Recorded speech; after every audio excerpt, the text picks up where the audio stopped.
Welcome to Everyone is Talking About God. I'm Damon Garcia. Today I'm talking with my friends Collin and Carlyle about facing our Christian pasts and that break I went on. Where was I?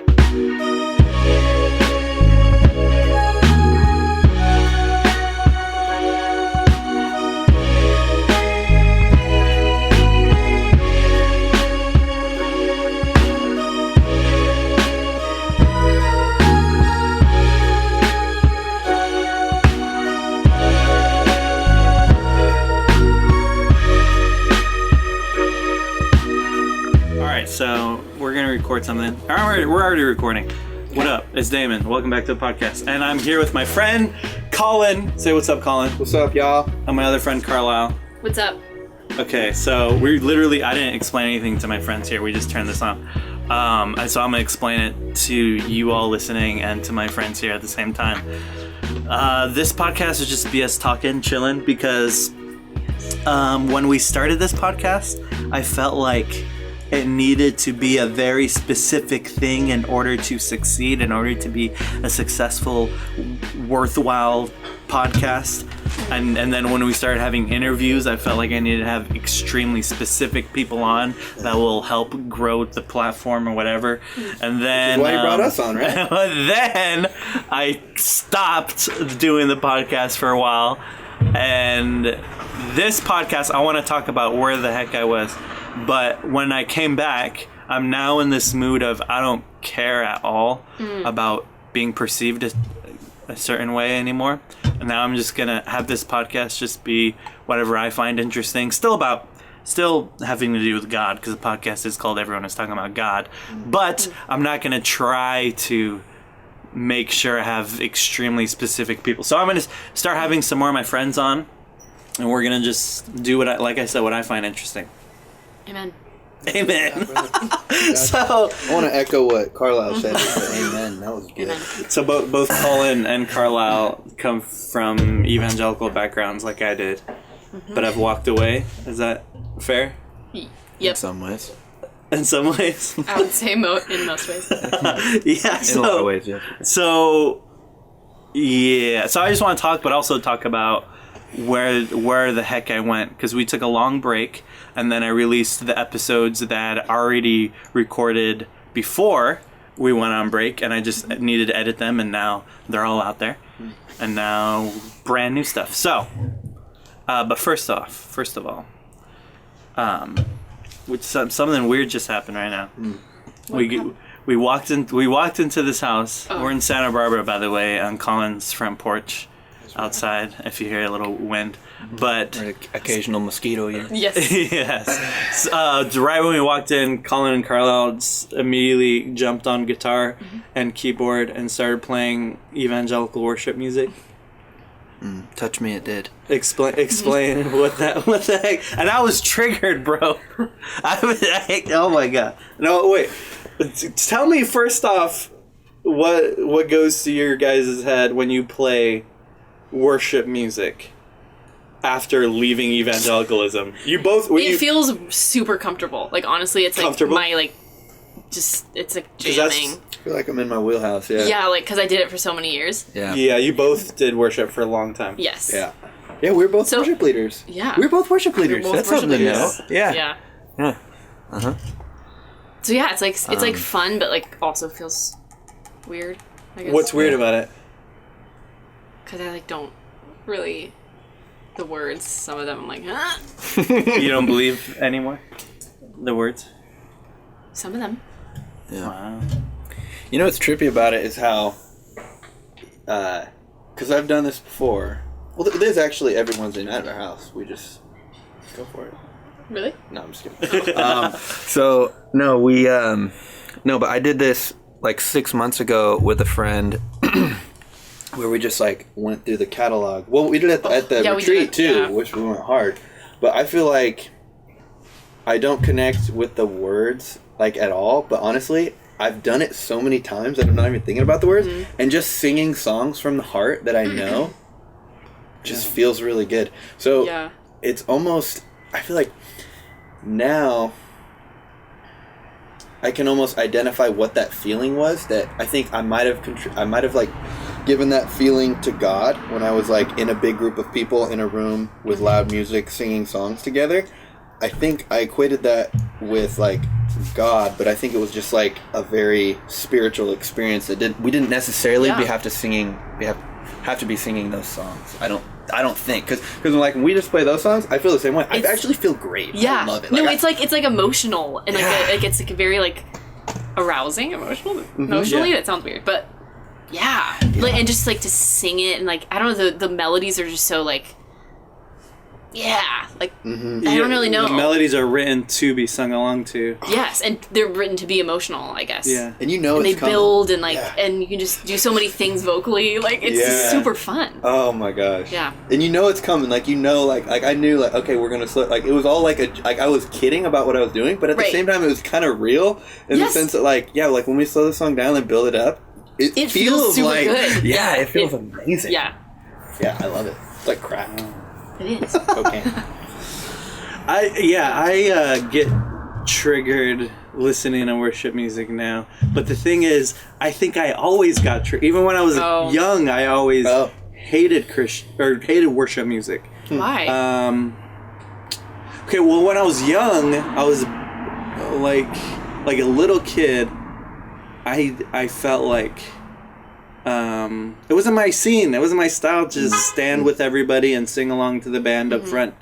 And I always felt like I had to. I didn't want to stand for 30 minutes. I wanted to sit down. Yeah. And then when I was a teenager, I was a bit of a hipster and felt like music has to be extremely good and meaningful. And this is just basic chords, basic lyrics. So you're like too cool for it. Yeah. It's like, this isn't real music. And so, and then after that, I think...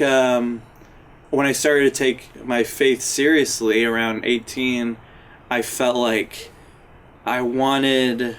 well, actually, it was when I started deconstructing at 19. Deconstructing, I think I just... I would get triggered when I'd be in environments where they would say things like, this is the moment where you get intimate with God and get close to God and reach out to God and listen for God's voice. And I never felt or heard anything. Like the pressure's on, like feel something now. Yeah, so those experiences of worship just left me feeling inadequate and not good enough because I didn't feel or hear anything. One of the old interviews we did with LaRon Schultz, who grew up evangelical and is now an atheist philosopher, he talked about how there's people like on a scale almost, you could almost say between schizophrenia and autism, where there's people who are like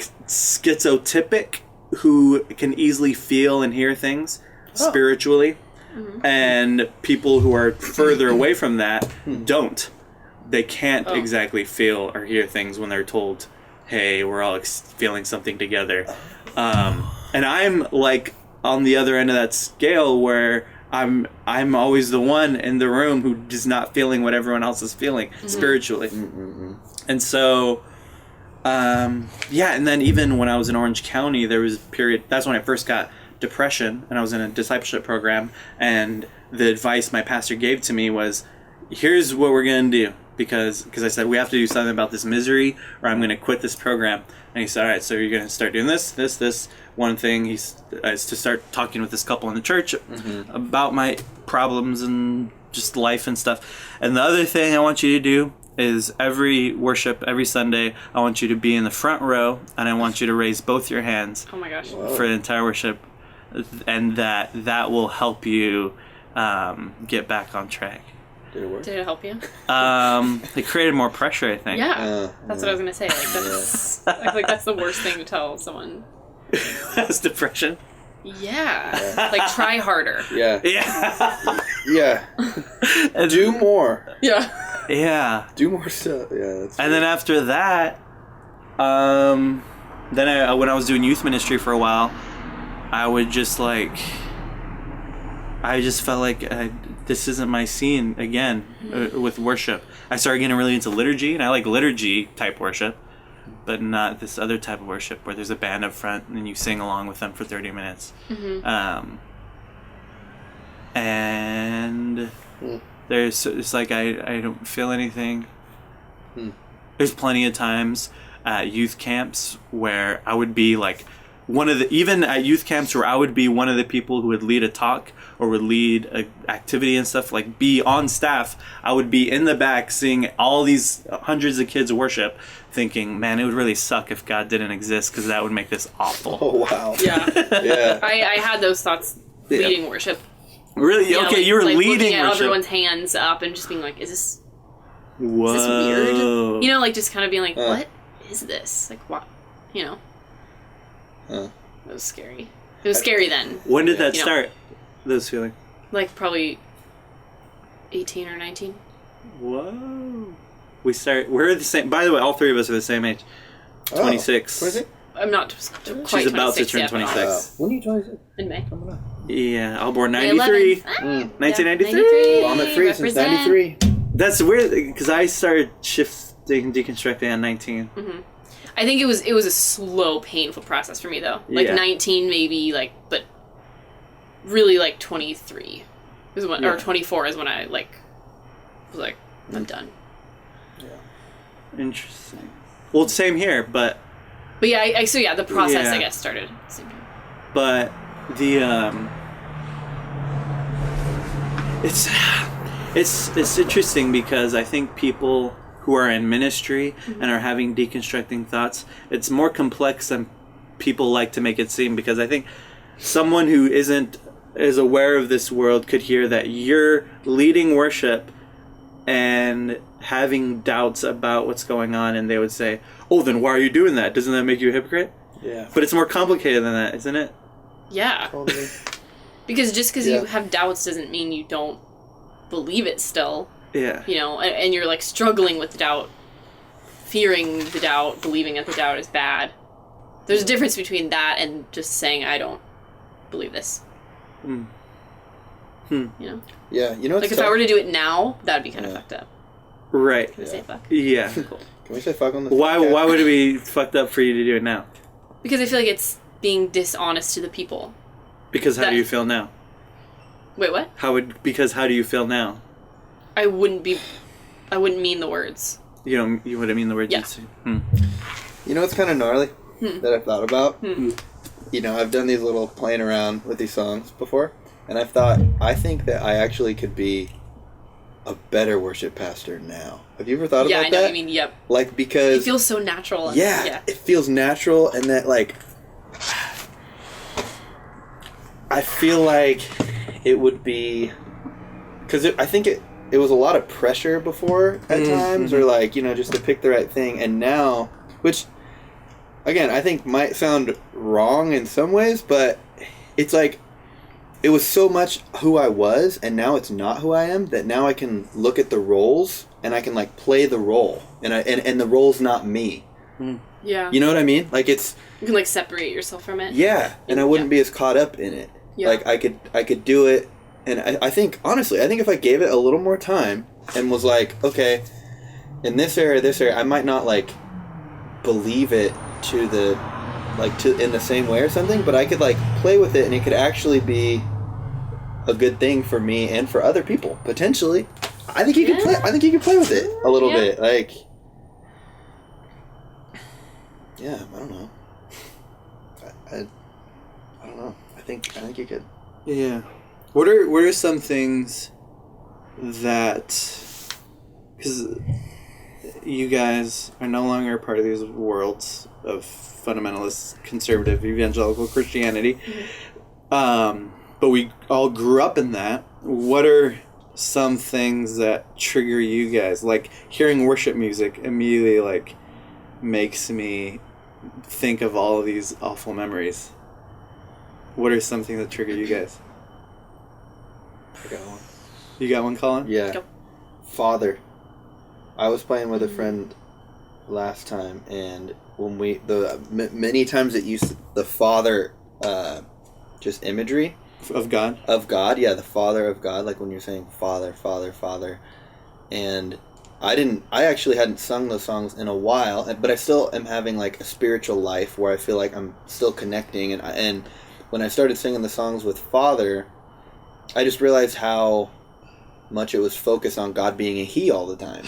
And like, that was, but yeah, it was Father, and then the he's that followed all of it was just super intense.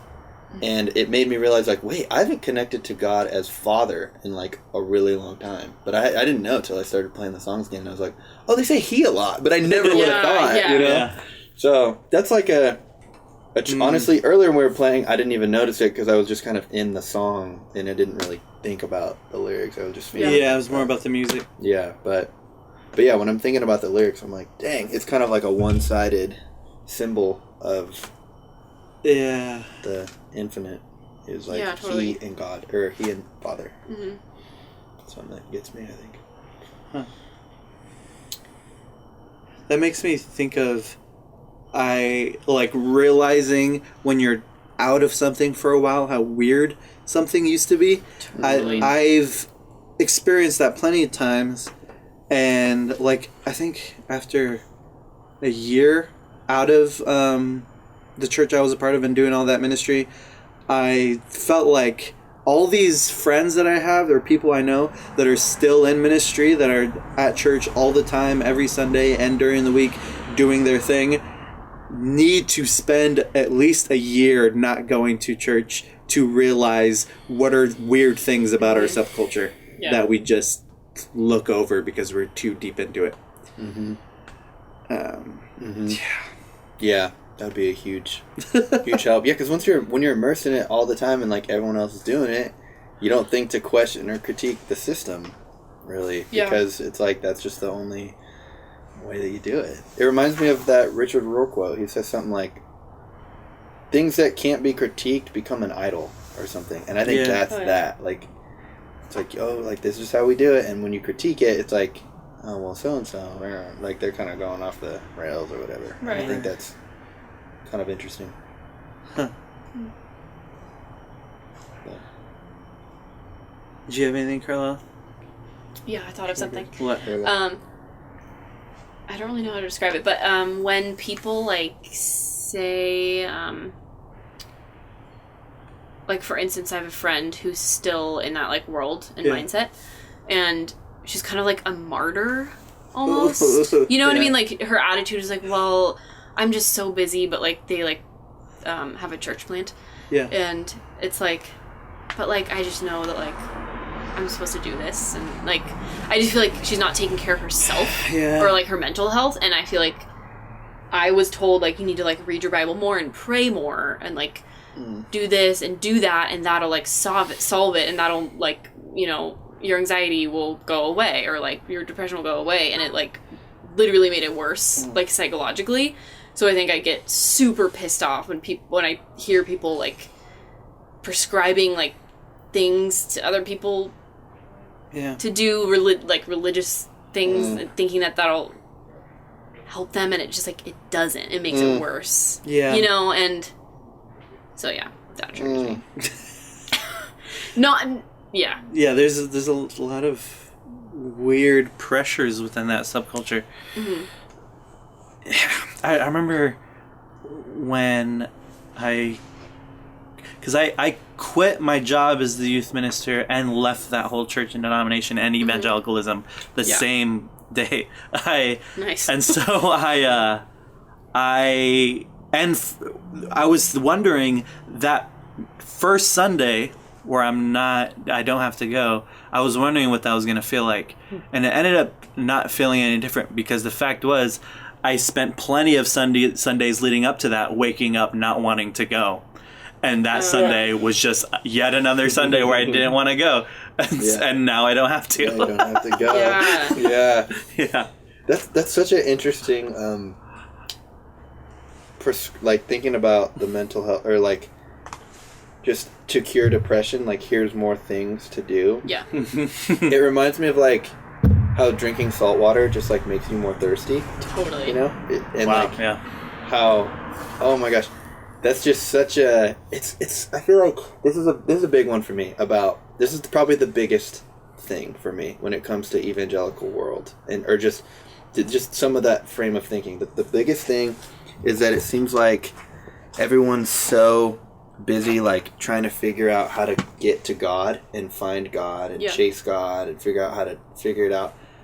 And a lot of it isn't letting God like chase you and like kind of like letting go of you like trying to get it all the time or something. Yeah. Cause like in thinking about like depression and all that feeling, it like you said, it just like amps up when it's like, oh, you need to read your Bible more, you need to do this more. It's like making, I don't know, it just seems wrong because it feels wrong. I've known that. It's totally wrong. Yeah. It's like putting like existential like pressure on young people that shouldn't be on them. Mm-hmm.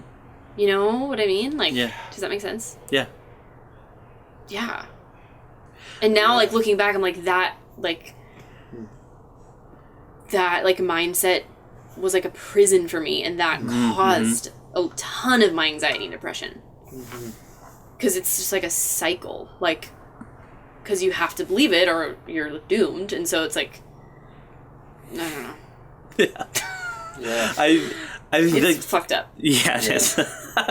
I think this is a good segue to what happened when, because we don't have a lot of listeners, but we do have listeners that I don't know all over the country who were listening to this podcast, who don't know me personally, who would see me upload podcasts, and then suddenly I disappeared.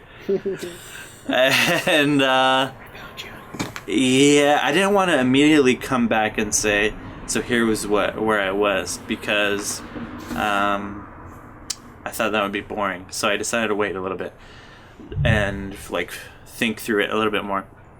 And so what's interesting is like there's these pressures that lead to depression and anxiety that we experience in conservative Christianity and being in ministry and all that.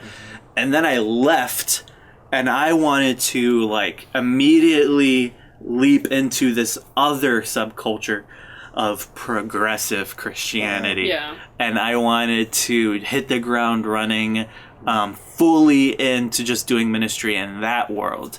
And which is way more socially conscious, interfaith dialogue, all about like not having pressure and stuff. And so I just and there's this whole world, and there's people that are popular within it. There are people that have videos and podcasts within this world, and I realized after I left that I didn't take a good amount of time to mourn leaving this world, because leaving that whole denomination and church, I was on a path of like, and I was like going up in a way of like getting opportunities, having all these connections, speaking in different places and all that, and then it just all cut off, and the whole plan got wiped clean, and now it's like, and so I just wanted to replace it with something else and just go, and I started this podcast. I started making a bunch of vlogs, and then slowly that grief, that necessary grief, started to catch up with me. And I had to admit to myself that it really sucked what happened, because I lost a whole bunch of friends. And I actually recently realized I developed a self-loathing, because, and I wasn't sure why for a while, why I was constantly like hating myself. And then I recently realized it's because I lost a whole bunch of friends at once, and had a bunch of moments where I started to think, why doesn't this person want to hang out with me? Why don't they want to be with me? Why don't they like me? Blah, blah, blah, blah. Over and over and over resulted in me hating myself. And so, and then in terms of this whole progressive Christianity thing, I felt like, okay, like I said at the beginning, okay, this podcast needs to be like, have these progressive Christians on it, have these theologians that progressive Christians like, have different, and then all the people we've had on so far have been great, and I still love. And then I started to find progressive Christians that I didn't like, who I'd never asked on the podcast, but through Twitter, through progressive Christian Twitter, I started to realize that progressive Christianity can be just as toxic as conservative Christianity, because I started to see all these progressive Christians use their platform to just hate on white people. I'm like, oh wow. And I felt like it's like we left these communities because we didn't like their exclusivity and their hatred of certain groups, and now it's the same thing that's exclusive and hatred against certain groups. And it started to make me feel like, well, I don't belong anywhere then, because I feel like I don't belong here. And so it took me a while to start to really think through a lot and be comfortable with not belonging to a larger group, and not needing to belong to a larger group. But through that, I ended up getting really bad depression again. And the depression came kind of around the time where I stopped posting these podcasts, because I had episodes on my laptop to be edited, recorded. The one that needed to be released next was the one with Miguel de la Torre, which we already released. And I couldn't sit there and listen, because I have to listen to my voice while editing these things. And I couldn't do it at all. I was completely unmotivated. And I was unmotivated to do anything. My depression got so bad, I developed a stutter, and I couldn't read a page of a book. Wow. And then I was like, I realized I need to do something about it. I realized, like, okay, this is depression. I didn't realize it for a while. But when it got that bad, that's when I realized what it was. And it was like I had every symptom of major depression, of like clinical major depression, except for wanting to harm myself. And I was thinking about, why don't I? And then as I thought about it, I thought, because harming myself sounds like too much of a hassle. Like that's the mind state I was in. Yeah, like not even motivated enough to do that. Too much work. Exactly. Oh my God. And so then I was like, okay, I have to do something about this. And then I changed. I was already taking some antidepressants, and then I got different ones. And then I started seeing a therapist, and then I got a job. I was like trying to make money by creating content in different ways, but that wasn't working out. And so I got a job, and now I'm doing that, and I'm still taking medicine, seeing a therapist. And then a few months ago, I had this weird experience. I went to, there's this Episcopal church that I sometimes would go to in Santa Maria, and I hadn't been there in a long time because it was hard to wake up because of the depression. It was hard to wake up in the morning, and I was starting to feel better, and I went. And a couple weeks before that, I had seen the new movie At Eternity's Gate about Vincent van Gogh, where Vincent van Gogh talks about how like Van Gogh can't do anything except paint. A guy asked, why do you paint? He's like, because I can't do anything else. And believe me, I've tried. And that was in my head. And I'm sitting in this service with these old Episcopalians, and they start reading the Apostles' Creed, I believe, or the Nicene Creed. And I start to like get super emotional. And as I'm like witnessing this service play out, I start to realize like this role of local church ministry, this role of a pastor, this role of a preacher is something like so deep within me, and it feels like that's all I can do. Like this, like the same with Van Gogh, how he can only paint. Like this is it. And as we were going through the creed, I felt like as if something beyond myself, or maybe within me, said that this, what we're reading, these ideas, this language, this Christian language, is yours, which is different than this is true. This is yours, is what I felt. And as I was listening to these people say, going through the prayers of the people in the Book of Common Prayer, I felt like this message of, this is a language that you are going to speak for the rest of your life. And this is almost like when somebody grows up in a small town and they have an obvious accent, and then they leave for a while, and then they come back and they hear that accent again. That's what it felt like. And it was like a weird, transcendent, mystical experience. And I just like got really emotional. and it felt like a confirmation of everything I've been through, where I was on certain paths and that got taken off, and trying to be a leader in different groups and trying to speak and teach and all that in certain contexts that I thought would make me affirmed or accepted or loved or successful, whatever. After all that, I still have this path within me that I'm still on. Yeah. And so yeah, I'm still on this path. I'm still someone who all I can do is speak about this stuff, and that's what I'm gonna do.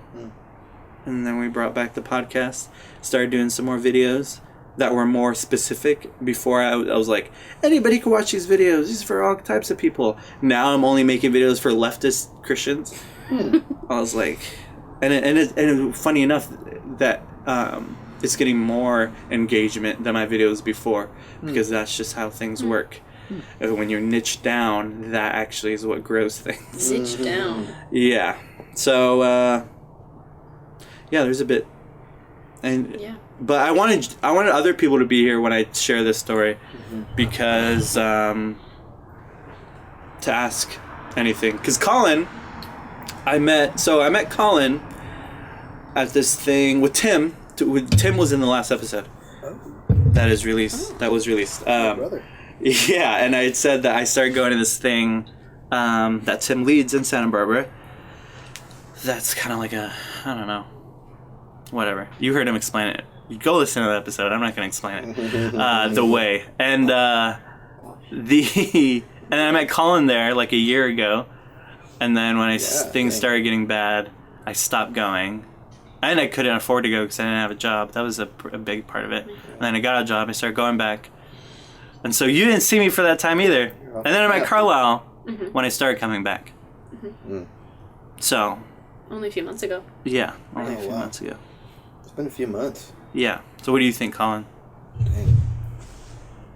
About all that? Yeah, about all that. Or do you have any questions about it, since I left your life too, as well as the listeners' lives? You were off the grid, dude. Fell off the face of the earth. Glad you're back in the mix, man. Yeah, me too.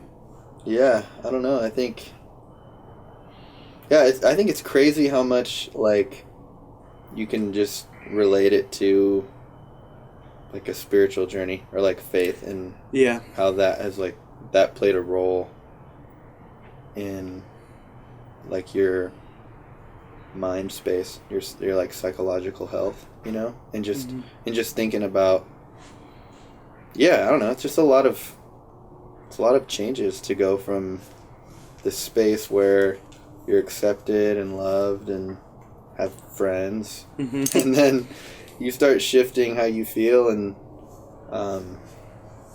people don't receive you in the same way, and they might say, you know, they're still your day ones, but you know, like, it's like, oh, Damon, we love you, bro, but like da da da da, and I guess maybe people don't realize, like, how much that hurts, actually, to say, like, you love someone, but, like, that you want them to be, like, at the same place that you are, to be thinking the same as you.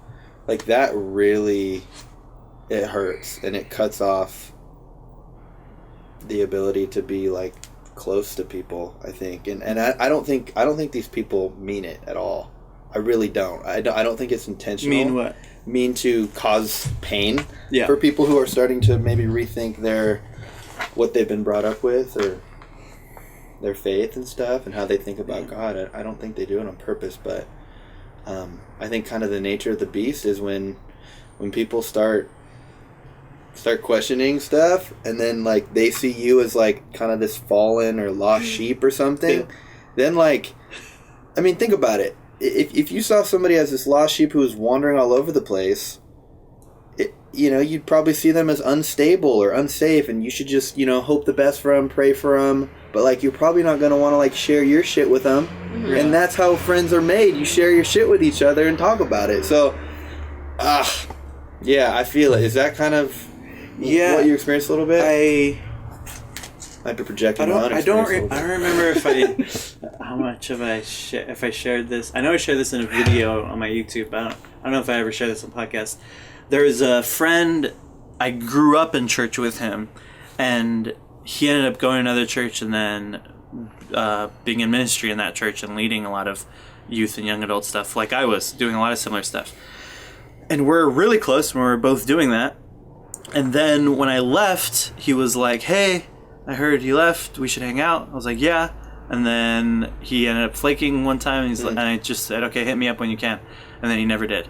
And then months and months and months later, I went to this. I live in Santa Maria, California. There's a Santa Maria Pride event. It was like the second one. We just started like a Pride community in Santa Maria, and I went, and there was this booth where you can make little pins, and you write or draw whatever, and then you turn into like a button you cling on yourself, and just the vibe of everything that was around me, I just decided to write. This is an old Sarah Silverman tweet that said, "Merry Christmas. Remember, everybody, Jesus is gender fluid." And that's kind of true. Like, if you think about it, there's plenty of arguments people have made that kind of play into that, because he did a lot of things that only women did at the time. So I wrote Jesus is gender fluid, and I took a picture of it and put it on my Instagram. And that homeboy unfollowed me. But I have another friend that I used to go to that church with. That one day I was hanging out with him and his little brother. His little brother used to be a youth in the youth group I was leading, and he's like, "Hey, dude, I gotta talk to you about this stuff about like gay marriage and all that." And he said, "I don't see how you could say the stuff you're saying, so I want to like know what you think." And we had like an hour conversation, or maybe more, about it. And it ended up him saying like, he said his side, and he said like, "I don't really agree," but he does see me as like a Christian who just has different opinions. And I remember thinking like, that's what a friend is. Yeah. Not this other guy who's like, "Whoa, different opinion, unfollow and not talk to you." And then months and months later, I saw him at In-N-Out, and I was like, "Hey, what's up?" He's like, "Hey," like we're homies. And then he's like, he said, "Hit me up, dude. Text me so we can hang out." And then I said, "I don't have your," because I lost a bunch of numbers. I was like, "I don't have your number. Text me." He's like, "Okay." Never did. And it's like, like being in ministry, coming from that world, I know that whole vibe of like, text me, I'll hang out with you. Yeah. Everything is ministry type vibe.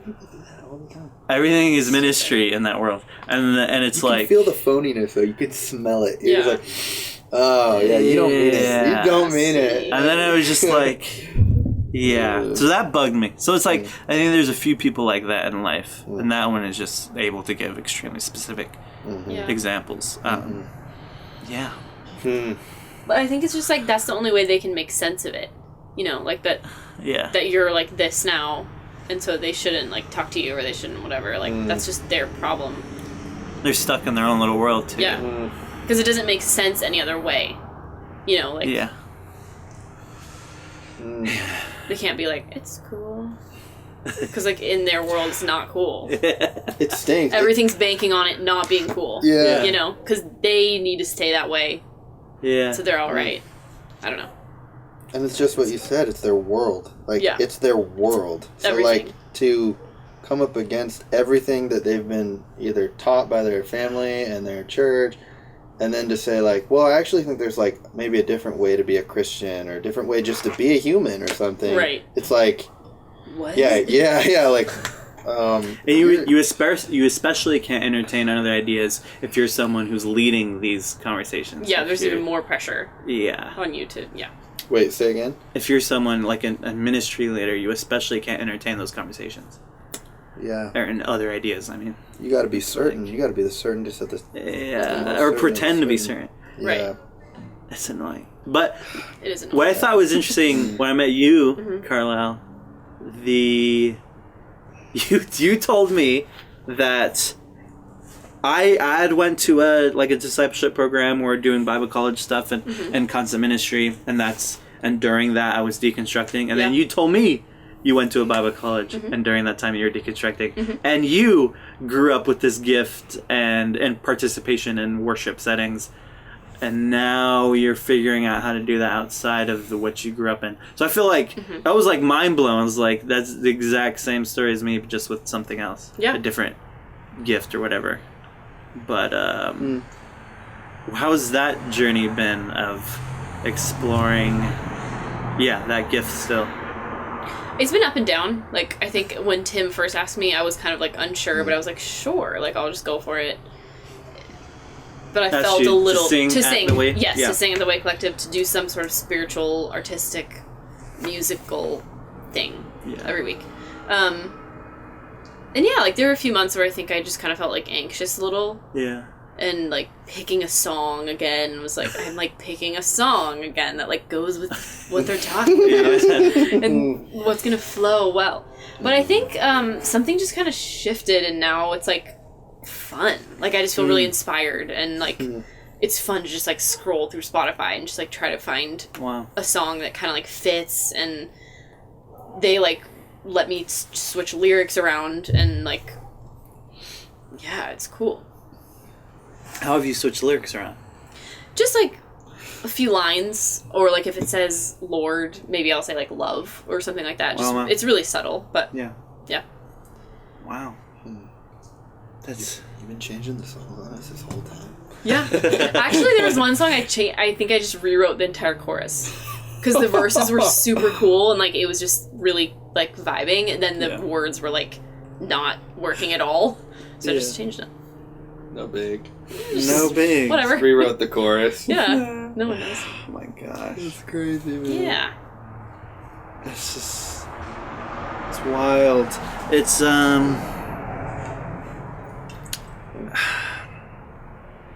was gonna say, there's so many people, I think, who are transitioning in and out of communities who are like wanting to still talk about this stuff, which is like a large part for this, or reason for this podcast, where it's like this conversation doesn't belong to anybody. We can still talk about it. And podcast. Welcome to the 21st century. And something I've been thinking a lot about too, I was thinking about the other days, it seems like that classic thing people always say, there's two types of people in the world, those who blank and those who blank. But it seems like there are those who can adapt to change and those who can't. And I see that so much of like I was just thinking about it with music, of like today's music. Like I grew up listening to a lot of hip hop, and me and my friends would be all about hip hop and lyrics, and we would listen to the best rapper with the best lyrics. And then hip hop transitioned to trap music, what it is today, out of Atlanta, and it's totally different now. And a lot of the people I grew up with would probably say things like, "Ugh, hip hop's dead, and rap isn't what it used to be, and all these rappers suck, and mumble rap, blah blah blah." But I, a couple years ago, found my way into enjoying it. It started with me being like, okay, this is trap music, not hip hop, and by looking at it as a different genre, I ended up enjoying it. And now I listen to like everything, and so including that type of music. But it's like in hip hop conversations today, people are constantly talking about old hip hop heads not transitioning with the new young sound, and so I see that in music, and then I see that in culture, and I see that obviously in religion, and it's like so many people just want things to stay the same, or they get nostalgic, or they cling too hard onto old ideas because it gives them stability. And I just, I'm realizing like I'm unique in the sense of compared to the people in my life, in the sense that I'm always wanting to adapt to change. Yeah. You want to make Christianity great again, bro? No. No. I just like, I don't know. So another everything evolves. Yeah, everything evolves. It's like you gotta evolve. And I'm going to keep speaking and teaching and communicating about this stuff. No matter what. This is my thing. Yeah. This is what I do within the changing world. And ideas will change and the way I do it will change. Yeah. And it's like we all have to get better at this thing.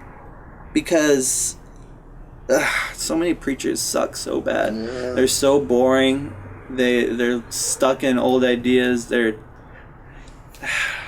Even some of them are even good at communicating. It's just ridiculous. And so, anyway, all that to say, I so badly wish other people could, before growing and getting better and changing ideas and adapting to change. Yeah. Yeah. People are not about it. They're not about it, man. You think part of it is I think a lot of it, especially in the Christian community, I think a lot of it is just wrapped up in the Bible as this like text that it seems very stale and like it just kind of sits in time and it's not really like alive or fluid or something. Like I don't know, it's like it goes back to that and there's not this like ongoing newness to it or something. That's what annoys me, though, is that way of reading the Bible is somewhat new. And it's crazy. That's crazy. Like post-enlightenment. And like the initial, the way it's written is meant to be this fluid, constant interpretation. I wish I remember the exact quote. It's in Karen Armstrong's book, The Bible. Is an amazing book if you want to get a different perspective on the Bible. But there's this part in it on a chapter on Midrash that talks about the way the rabbis would discuss the scriptures.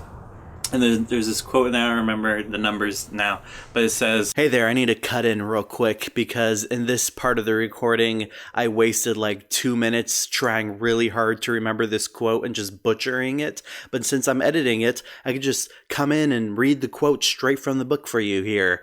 So this is from Karen Armstrong's book, The Bible. And she says, "The rabbis liked to point out that King Solomon used 3,000 parables to illustrate every single verse of the Torah and could give 1,005 interpretations of each parable, which meant that there were 3,015,000 possible expositions of each unit of scripture." Yes, that's how the rabbis approach things. Anyway, by the way, sorry for the terrible sound quality and the random noises and the background noise. I told you we're recording this on the patio. Whatever, it's no big deal. That's how we did it this time. I try to edit out some of the booms and bangs, but whatever. There you go. On to the episode. I'm butchering it so bad, but whatever. In other words, there's like millions of ways of coming at these stories, and each verse of the Bible is written for that purpose. For it to be a conversation starter, not a conversation ender. And that's Jews got that. That's how they approached it all. It would be like the Talmud, which is the way. Like the oral, they call it the oral Torah, the Talmud, is all these rabbis' ways of interpreting all these verses. And they'll be like, this rabbi says this verse means that, this rabbi says this rabbi says this rabbi says this, and then it goes on to the next verse. It doesn't say, and this one was right. And it's like... Dude. And it's like, there's... Like when you think of the parables of Jesus, it's like these are stories that he told with mythic components to get you to question and think about things and have a conversation about it. And the entire Bible is written in that type of language, in parabolic language. And yeah, it's supposed to be wrestled with and talked about and interpreted. And so what he just said, he's like, he feels like all these people just see it as just like static, literal stuff. Are we going to look back? This is what I hope. I hope that Christianity as a whole looks back at this period of time where people they just fucked up this beautiful book of stories, the Bible, and just be like, Okay, just so you know, guys, so in this period of history, these guys really fucked it up. This is what they did, and this is how it hurt people. But, I mean, the bummer is, or I guess the more pessimistic view of it is, like, that... Well, actually, I don't really know the history on it fully, but, I mean, have people been doing this for a while? Like, how old is this whole, like... The Bible has one meaning. This scripture means this. This means that. You know, like how new is that onto the scene? Because, like I said, it's probably after the Enlightenment, which is a couple hundred years, and it's old. Yeah, it's. But I feel like Catholicism was doing it even before that. In a different way, in its own way. Before the Reformation, they weren't. They kind of started doing it after Reformation to protect themselves. They were being weird in other ways, though. Yeah, they were kind of withholding it from the people. Right, making them pay money. Yeah, armchair. Well, that was I don't know that much about Catholicism at all. That was leading up to the Reformation, is when it started to get sketchy. Yeah, that was But real quick. That's another crazy thing, dude. How Christians don't realize that, like we were Catholics first, or that's kind of like it came from like that. Yeah, like hello, like you know. Right. We've all met plenty of evangelicals who think Catholics aren't real Christians. Yeah, it's like, dude, hello. It's not like this. It's like they treat it like it's this other thing, the way over there. Totally. It's like, dude, no. Yeah. But evangelicalism is a chunk of Christianity, not Christianity itself. And like you said, how you think we're gonna look back and see we're wrong. I think we're going to look at evangelicalism the same way we looked at the Puritans with the witch trials, of like I hope so. Just really had it bad for a while, and then good thing we're not like that anymore. Yeah. For one, the future of Christianity is all going to be gay affirming. Like there's no way they won't be. Best be. It's like, because the way the world is headed, the people who aren't are going to die, and then it's what else? They're going to be probably affirming of other faiths, probably because we're the age after the internet, and so we learned a lot because of the internet age, and therefore there will be a huge shift in all religions, including Christianity. Yeah. Learning about other people's traditions. So yeah, it'll be different, but we're just in it now. Like I think a lot, and I've said this on the podcast. I think a lot about Saint Francis of Assisi in the 13th century, I believe, in 1200s. I always forget how that works out. But he was born and died during the Crusades, and he lived in Italy, in the Pope's backyard, who was headed of telling the Crusades to keep going, and he felt like he went to the root, and like people talk about that Saint Francis was so much like Jesus, like so many people when they look at, like, he's the most popular saint, and so many people look at it in terms of like living a holy life, Jesus and Saint Francis, and he was like, he went back to the root and was like, I'm going to commit my life to serving the poor and feeding the hungry, and start this community of people who are also committed to that. In the midst of people saying, what's Christianity? The people who are going around killing Muslims to take over land and calling it conversion. Calling it bringing people to Jesus. And so I think about that, of like, we're in the midst of people saying, what's Christianity? It's something terrible. Well, we're choosing to do something else. And this is funny, I talk about this exact thing before I left the youth group I was teaching. The last series I did was called Squad of Saints, and I did like 5 weeks on church history from the very beginning up to our own denomination. Oh, wow. And my whole theme throughout the whole thing was how there's this stream of like Christianity that's about domination and power, and that's how you get people to come to Jesus. But there's also people who are like, we're gonna go deep instead of wide, and we're gonna go back to like Jesus and how he lived and make this about love. And that's like a baseline throughout the entire of Christianity. And you have people through each period doing that. It's like, and I called it, it's like the clanging cymbal Christianity, because Paul says if you do this, and if you have faith and you pray and you preach but you don't love, then you're just a clanging cymbal. So I call that clanging cymbal Christianity and baseline Christianity, where it's like and then I just went through all church history, the splits, the schisms, the Reformation, all that, and talked about how during that time there was people who were like about domination and power, and other people were like, we're going to live differently and make it about love. Yeah. So that's what we do today. And then I left. So it was like, what a great send-off. Yeah, I didn't realize. Now it's like poetic of how like I talked about this tradition is way bigger than we like to think it is, and then I left. That's how big it is. Mic drop. Bye. I'm leaving it. It's so big, I'm gone, actually. See you guys. Yeah. Wow. I don't know. But then again, let me get another side to this, though. Because of all this that I've studied and went through, I'm very much a person who's like, I'm not going to let other people decide what a Christian is. I get to reclaim that word and say this is what a Christian is. But I was having a conversation with you before, Carlyle, when you said you don't like using that word for yourself anymore. And it's funny, like all these thoughts immediately came to my mind. But then I asked, I forget, I was asking you why, and then I said, has that been good for you? And you said you found freedom through it. And I was like, well then you can't argue with that then. Yeah. I think like the lowest bass note is just transcends like any religion. You know? Like the language that you use can be describing the same thing, but other religions or like worldviews can be describing the same thing. Yeah. You know? True. And it needs to be just about freedom.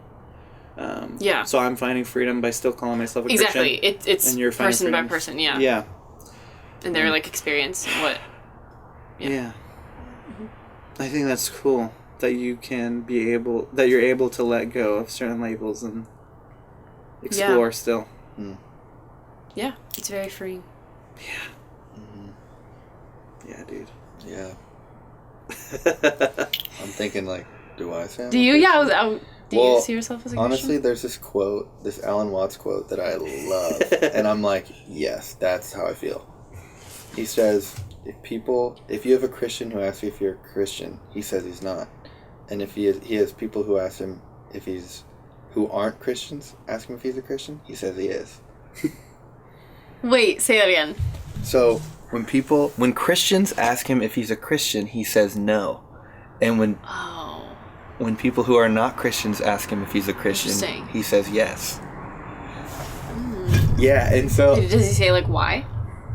I think he goes into it. I think I might have just stopped there. I love it. But that's all I need. Sounds super cool. I'm getting him because, and I think it kind of goes back to this whole definition thing. Because I think for me, I feel like right now, I'm not really. I don't feel like I used to, and I might get back into it as far as like kind of redefining the word or like. And it depends on the context or who I'm talking to, I guess, of how I want to go about it. But I don't know. To some people, I got to know what they're talking about. Like, I don't know what... Like, you probably mean something totally different, and you mean something different, and, you know, like, I'll be who... Whatever. I don't know. Yeah, I don't care. Like, yeah. Call me what you want. I know what's going on. So I guess... That's like a way of thinking about it for me that I like, but I relate with that too. Yeah, especially because usually if a Christian asks you, "Are you a Christian?" To them, you probably aren't anymore. Exactly. Based on their rigid, closed-minded. So you can be like, "Yeah, I am." Understanding. Yeah, and honestly, but to people who aren't, you still are. Yeah. Yeah. And I feel like this probably isn't the case across the board, but people who are asking, like, are you a Christian? I don't know. It just feels like they have some type of agenda or like totally. You know, why are you asking that? Yeah. I had this guy the other day, which I thought was really interesting, and I get it because I think even to some degree I'm the same way, but I just found it very interesting because I could feel it. I was at the coffee shop, and this guy had a shirt on of some Christian ministry that I had heard of, and I was like, oh, hey, I've heard of that. Yeah. And he's like, all of a sudden, the guy was like, he seemed pretty like, you know, he's just doing his own thing, but then the minute I said it, he was like, oh, you have? Oh, what's your name? And like he was very excited. What I interpreted as like to meet another Christian. Like he was very excited to see that. But he didn't know really. I just said I had heard of this thing. Who knows who I am? I'm just some random guy. I got the Purple Rain, Whalebird kombucha. You know, like I don't know. So you know he was all stoked. But I wrote about it in my journal. I was like, Christians love when they meet other Christians. They just freaking love it. Yeah. And I think there's something cool to that. And I get excited personally when I meet someone. I guess now, because I think when I was, it's so hard to say. Because in some ways, and this is why I like the Alan Watts book. In some ways, I'm more Christian than I've ever been in a deep sense. Yeah. But in other ways, I'm not at all. You know what I'm saying? Yeah. So, kind of lost my train of thought. I get you. Because like affirming like gay marriage and other religions and all that feels so much more loving and like rich and like deeply loving than before. Which was like 2 15-minute devotions and pray and don't have sex and drink and don't say fuck and like, you know, it just feels so I know what you mean. Like I feel more Christian in that sense, if that means like deeply caring about other people and like affirming their dignity as a person. You know, like I wouldn't be like, I'm not a Christian, like I don't care about anything, like fuck everything, I'm an atheist. Like I would never say that, like, but I wouldn't say like I'm a Christian if it means all these other things. Right. It's tough right now to figure out what people mean when they say it. Right. But I do appreciate the venture of trying to like reclaim the word. I think that's really cool. I had a friend recently who so long story short, I already told you guys the story I think, but this was like a month and a half ago. I was taking a girl on dates, and we were like getting to know each other, and I knew she was more evangelical and Christian. Did I tell you this story? And so I knew, but we were like having a good time, and I was like, okay, maybe like love will be, you know, more meaningful than like deeper than these walls. Exactly. And so she started screening me like, do you believe in heaven and hell? Like, do you believe Jesus is the Son of God? Like, asking me questions like that were super for her, like black and white, and for me, there are things I deeply, deeply care about. Like, I read about this, I think about this stuff, like, I don't know, but it's very much so like not a certain yes or no. It's just kind of this like fun thing to wonder about that I love. And so that happened, and I was really bummed because I was losing a friend, I think was the biggest thing. And the chair broke. Lightning came down right before I say this next part. God. But I had so she basically, and what I communicated to her while she's like saying, like, you know, it's just not going to work because, like, our beliefs are different, blah, blah, blah. And I was like, you're saying I'm not Christian enough, is what you're saying, according to you.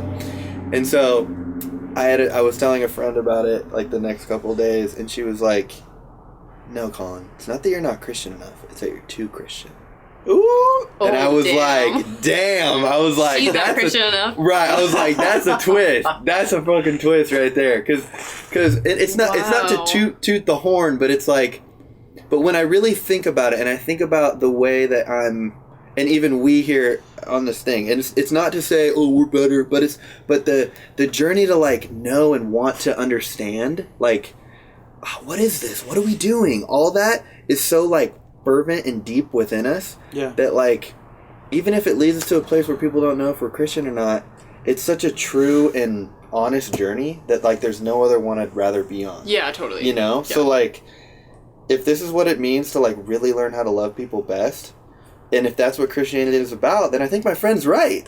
Like, I am too Christian for this person. It's not gonna work. That's like crazy. You know, but it was a great twist. I loved it. And it was such a Jesus-y statement, you know, where it's kinda like you're like, oh, like, yeah, okay, yeah, I guess that reminds me, I was having a thought the other day about like how there's no way I could possibly believe in hell now, where I'm at.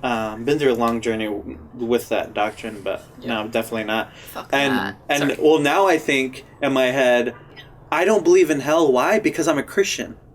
That's why I don't believe in hell. Ooh. Oh, damn. Yeah. Are you kidding me?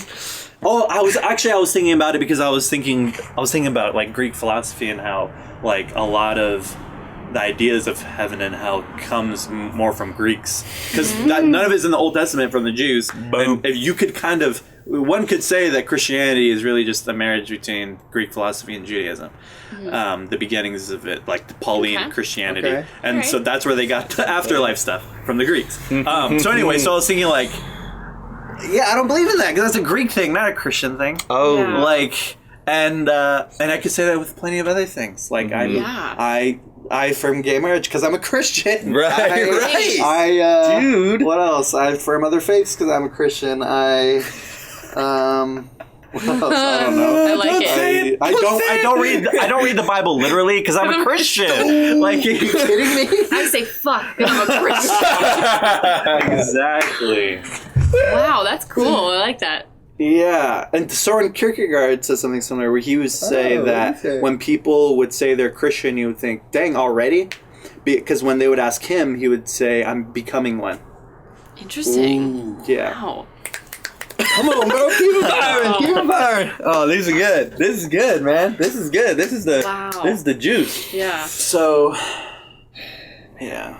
I mean, this thing is so much deeper and better and more exciting than the tradition we were handed. Yeah. Mm-hmm. Amen. Mm-hmm. Amen.